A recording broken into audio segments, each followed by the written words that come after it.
borders or the India-Tibet border. The Narendra Modi government has taken a number of strong steps that are being closely watched, not just by China, but across the world. The United States, in fact, issued a statement reiterating that Arunachal Pradesh is an integral part of India. So what's the message? What are the signals that are being sent out with these measures, including the Prime Minister's visit to Bhutan? I'm Gaurav Sawant. We debate. But first, as always, the headlines on India First.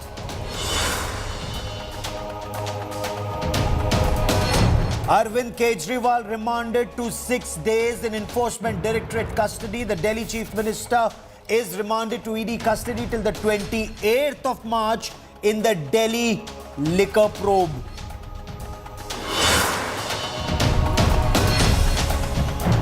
Aam Aadmi Party and other opposition alliance parties approached the Election Commission against Arvind Kejriwal's arrest. Claim opposition is being deliberately targeted ahead of elections. BJP calls Arvind Kejriwal the mastermind of the liquor scam.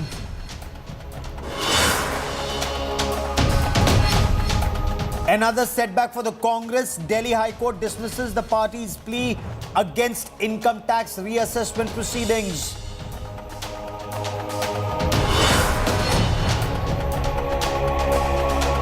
No BJP-BJD alliance in Odisha. BJP ends all speculation. State party chief says it will fight solo on all 21 Lok Sabha seats in the state.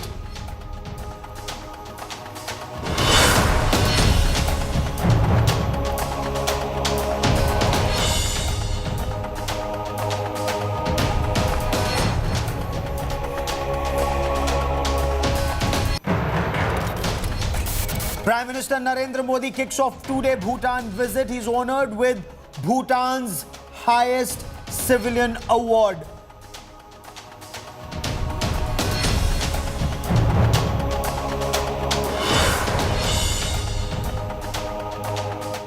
Prime Minister Narendra Modi is currently in Bhutan. It's a very crucial visit. Bhutan, incidentally, was the first country that Prime Minister Modi visited when he became Prime Minister in 2014. Now, there are multiple special gestures by Bhutan on Prime Minister Narendra Modi's visit.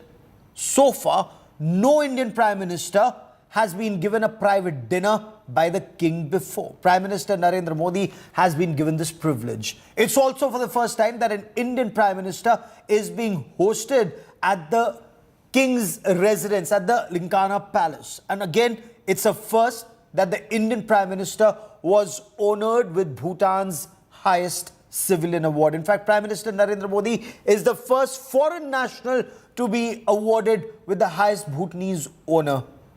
Welcoming Prime Minister Narendra Modi, Bhutan's Prime Minister Sering Tobgay called him Bade Bhai.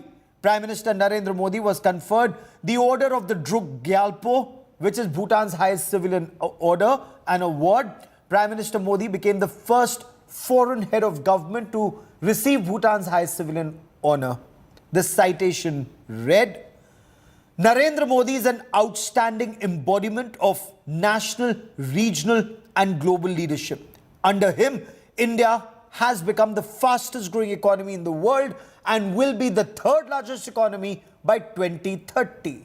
Bhutan is honored that such a statesman of such stature is a true friend of the people of Bhutan. Prime Minister Modi is a firm supporter of Bhutan's national vision to achieve self-reliance and become a developed nation.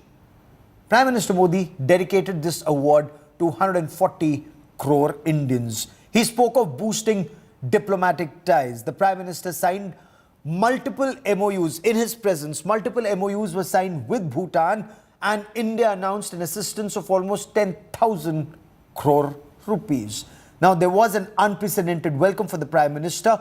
A human wall of sorts was present all along that stretch of 45 kilometers from Paro to Thimphu. आज एक भारतीय के नाते मेरे जीवन का बहुत बड़ा दिन है। आपने मुझे भूटान के सर्वोच्च राष्ट्रीय अवार्ड से सम्मानित किया है। यह सम्मान मेरी व्यक्तिगत उपलब्धि नहीं है। ये भारत और 140 करोड़ भारतीयों का सम्मान है। मैं सभी भारतवासियों की ओर से यह सम्मान नम्रता से स्वीकार करता हूं और इस सम्मान के लिए आपका और भूटान की जनता का हृदय से कोटि कोटि धन्यवाद करता हूं। फ्रेंड्स, भारत और भूटान के संबंध जितने प्राचीन हैं उतने ही नवीन और सामयिक भी है। योर मैजेस्टी, भारत और भूटान एक साझी विरासत का हिस्सा है। भारत भगवान बुद्ध की भूमि है, उनकी तपस्थली है। भारत वह भूमि है जहां बुद्ध को बोध प्राप्त हुआ था। भूटान ने भगवान बुद्ध की उन शिक्षाओं को आत्मसात किया, उन्हें संरक्षित किया। जिस प्रकार से भारत की विशेषताओं को, भारत के सांस्कृतिक परंपराओं को, भारत के गीत, संगीत, नृत्य को और खास करके मेरे गुजरात को आपने जिस प्रकार से यहां प्रस्तुत किया, कितने दिन मेहनत की होगी इसका मैं अंदाज लगा सकता हूं, लेकिन भारत आपके दिल में बसता है, तभी तो ऐसा आयोजन होता है।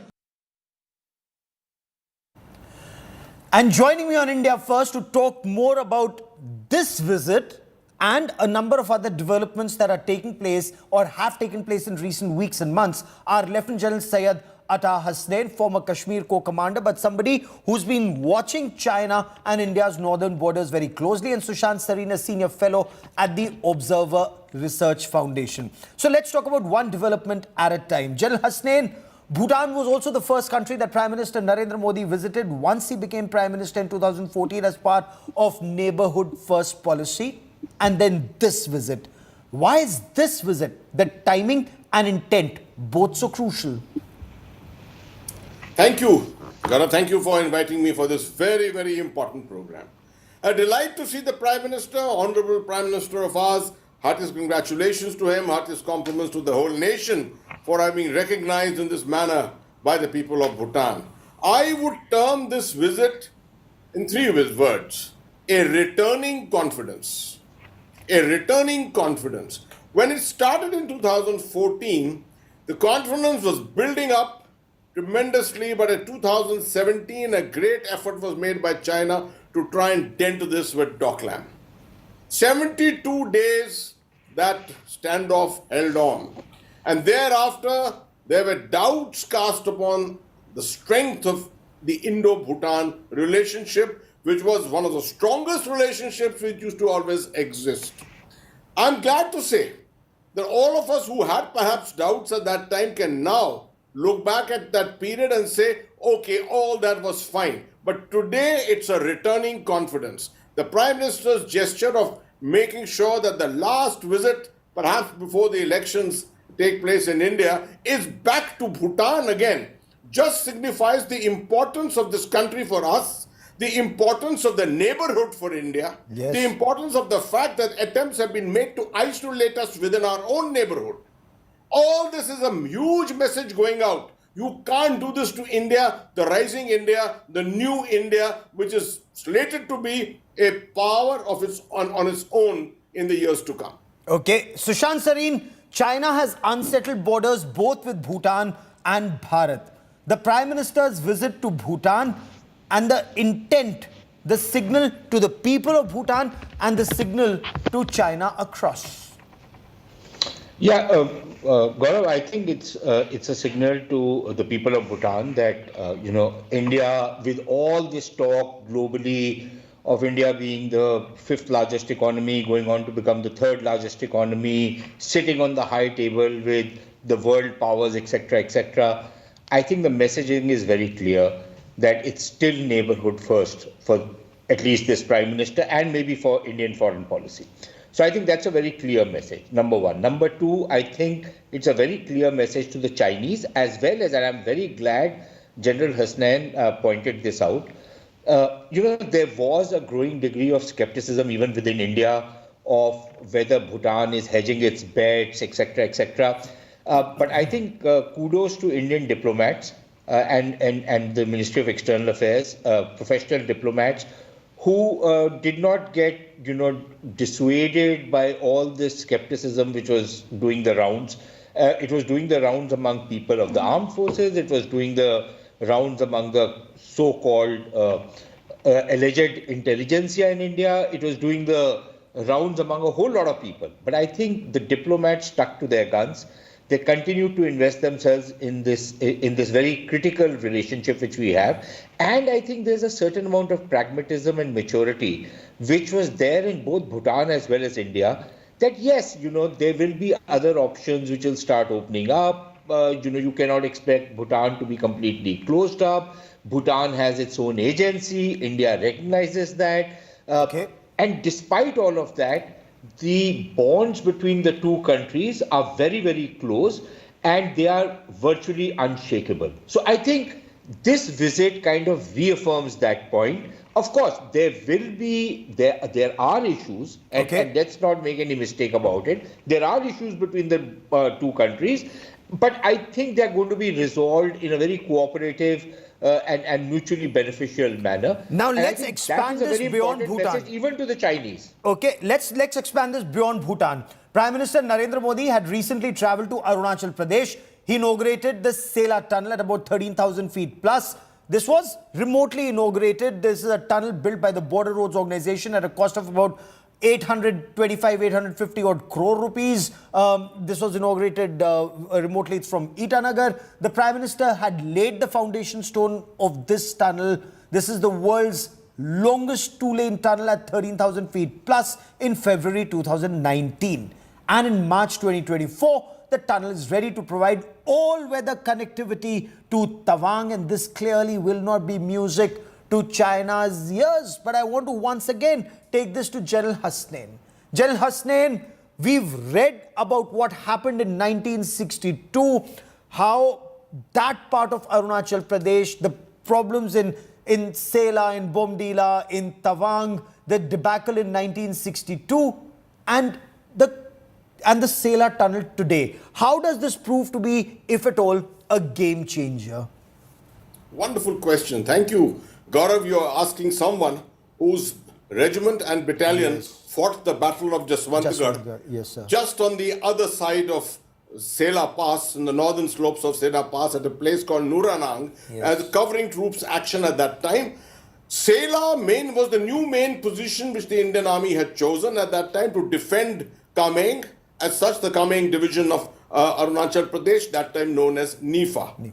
And we knew very well when we had returned to Tawang subsequently that the defense of Tawang, the defense of Kameng, the defense of the area south of the Sela tunnel would all be very, very vulnerable because of the fact that in winter there was no way that we could go over the Sela Pass. We could perhaps do an infantry movement across the Sela Pass, but there would be no vehicular movement going across, which meant you couldn't take reinforcements, you couldn't take ammunition and stocks on the other side, and you could give a battle for just the number of days that you were stocked for.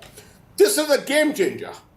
What Sela Tunnel has done is a game-changing act, which is that at a height of a little over 3,000 meters, they've gone and constructed this 1.5 kilometer tunnel, a double-way tunnel, circumventing the height of 13,000 feet, which is what Sela is, which means that you now 24/7, 365 days of the year, the Indian Army and its generals can ensure that they have their strategy in place and can defend or do whatever they want. It's not necessarily to just defend, to do whatever they want in the manner of military operations as far as Arunachal Pradesh and the Kameng division itself is concerned. More important than that is the fact that we showed the gumption, we showed the strategic effect of ensuring that we could construct infrastructure there, game-changing strategic infrastructure in Arunachal Pradesh, an area which China calls Southern Tibet and lays claim to, and objects to our Prime Minister going to the capital there to inaugurate the Sinha Tunnel. I think this was the message which was sent across very, very appropriately. And you know, I've been privileged. I've reported on the construction of the Sela Tunnel. I've reported from Tawang, Sushant Sareen. But this border infrastructure that's been made all along, all the way from Arunachal Pradesh to Daulat Beg Oldie in Ladakh. What's the signal to China, and how would China be viewing India's infrastructure development, sir? So, Gaurav, let me just add something to what General Hassan has said. You know, and maybe he's just missed that out. But I think it's probably he was alluding to it. Until recently, the Indian defense posture was a defensive one. And as this was articulated by the former defense minister, Mr. Antony, in Parliament, that, you know, the thinking was that if we don't build our infrastructure, if the Chinese make inroads, then, you know, they will not be able to advance very high. I think this kind of infrastructure activity on the Indian side shows the kind of confidence which is there in the Indian armed forces that, look, we are not going to be fighting only a defensive war. We are going to take the war right into your own territory. So just lay off, right? And I think this shows a change in the kind of mindset which is there in the Indian defense forces, in the Indian armed forces, that, you know, we are building up this infrastructure. Apart from the fact that, yes, you know, we can supply our troops, the logistics lines, as General Hussain was mentioning, but aside of that, you know, you can take this thing forward, which is why you are also setting up a strike corps in the eastern sector. And the reason for that is that, no, this is not just going to be that, okay, fine, we'll be hunkering down, waiting for you to come and defending our territory. Don't be surprised if we are going to pull a couple of surprises on you and taking the war into your territory. So I think which, as you very rightly know, is not their territory. Mindset. China is an illegal occupation of Tibet. But at the recent India Today conclave, I'd asked the Chief of Defence Staff, General Anil Chauhan, about the challenges that India faces at our borders. And does the solution lie in the Indian Ocean region? He also spoke of the significance of the Agni 5 Divyastra test. Listen in. I'm a strong proponent of geography. It shapes the strategic outlook of nations. For us, the Himalayas have been providing us security since ages, actually. But of late, because of advancement of technology, you can know that the Himalayas are no longer an impediment because you have missiles, you have aircrafts, and then, of course, we've been able to breach it by advancing mobility options in Himalayas. So, to some extent, the impregnability of Himalayas, if I would say, has diminished slightly for us. But then, of course, we also have a geographical advantage because of our peninsular shape, which juts out into the Indian Ocean, flanked by 2 island territories, which gives us a lot of strategic depth. And the access to Indian Ocean region is very, very restricted, and we enjoy a predominant position. So I think we need to balance out between our continental challenges and maritime challenges.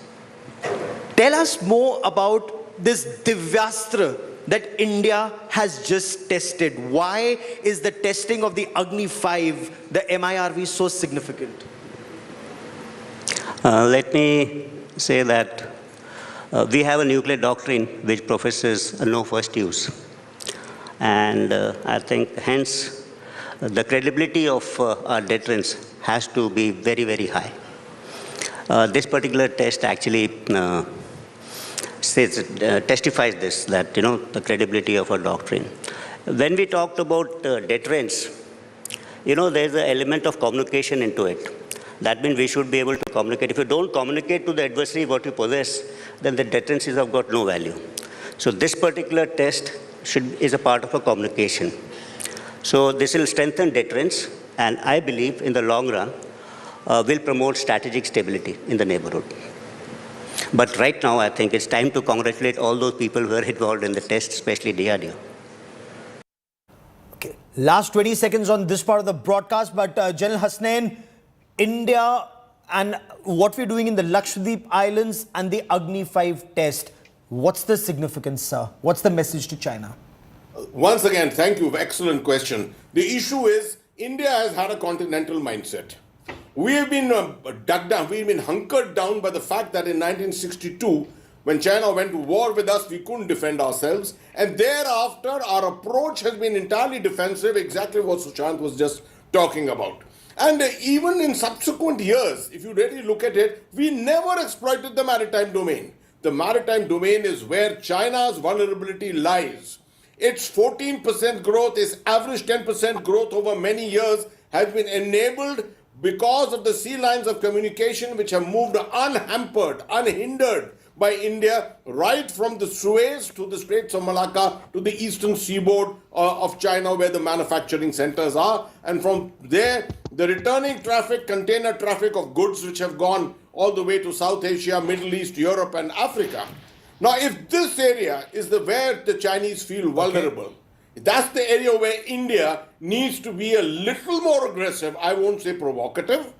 We have no intention of doing anything or aggressive there as such. Okay. But I think the adequate messaging should be there that this is this is the domain where we can make a difference. And Okay. that's exactly what's happening with the Andaman and Nicobar Command and the setting up of the Lakshadweep facility. I've run out of time on this part of the show. Sushant Sareen, Anjal Hasnain for joining me here on India First. Many thanks. It is India First. A strong posture, a strong policy. That is what India is actually implementing now on ground. Much more on this in the days and weeks ahead. A quick break. News and updates continue on India Today.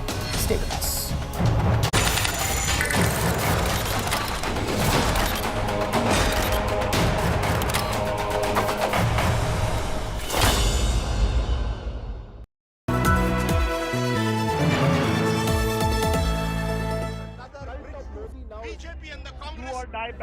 Elections, the heartbeat of the world's largest democracy, covered by the political journalist with nearly 4 decades of experience. The man who understands the pulse of the nation. Join India's ultimate newsman. I will decode the complex political chess game that's at the heart of Indian democracy. Elections Unlocked with Rajdeep Sardesai. Maximum analysis on the Maximum channel.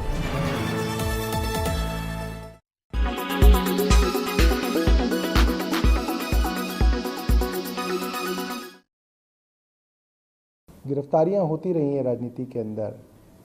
अंग्रेज़ों के ज़माने में भी गिरफ्तारियां हुआ करती थी, मगर जिस मानवीयता का अंग्रेज़ भी ध्यान रखते थे, सब देशों के अंदर जो न्यूनतम मानवीय मूल्य हैं, मिनिमम ह्यूमैनिटी है, उसका भी ध्यान नहीं रखा जा रहा। 2013 में जो प्रश्न अरविंद केजरीवाल जी ने पूछा था कि भ्रष्ट लोग जेल कब जाएंगे, आज मैं छोटा सा कार्यकर्ता हूं भारतीय जनता पार्टी का, मैं कह सकता हूं कि 10 वर्षों के शासनकाल में इस देश ने एक बहुत बड़ा परिवर्तन देखा। ये जो बड़े बड़े राजनेता सोचते थे कि हम कुछ भी करेंगे, करोड़ों खरबों का घोटाला कर लेंगे और हम एक परिवार की तरह रहेंगे, मैं तुम्हारा पीठ खुजाऊंगा, तुम मेरी पीठ खुजाना, और हम में से कोई जेल नहीं जाएगा, हम सब बच के रहेंगे, ये अब नहीं होने वाला है। Mister Kejriwal, people are going to jail, and if you are corrupt, people will continue to go to jail. 6 महीने से 9 सम्मन आपको दिए गए, एक भी सम्मन का अरविंद केजरीवाल ने जवाब नहीं दिया। क्यों भाई, आप कानून से ऊपर है क्या?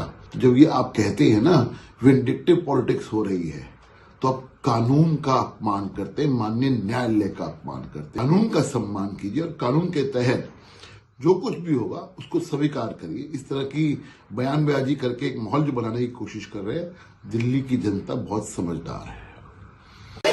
It is unfortunate. It is not good at this time of. There was no hurry to arrest a sitting chief minister. It is very unfortunate for a democratic setup. 10 सम्मन मिलने के बाद भी हाईकोर्ट चले गए, हाईकोर्ट ने इन्हें बरी नहीं किया। इससे साफ जाहिर होता है कि इनके अब चेहरे बेनकाब होने लगे हैं। जो चेहरा ये अन्ना हजारे का नकाब पहन के अभी तक कोशिश कर रहे हैं उस चेहरे को बचाने का, अन्ना हजारे के आंदोलन का चेहरा आज केजरीवाल तार तार कर दिया है। जनता ने जिस तरह से इनको समर्थन दिया उसके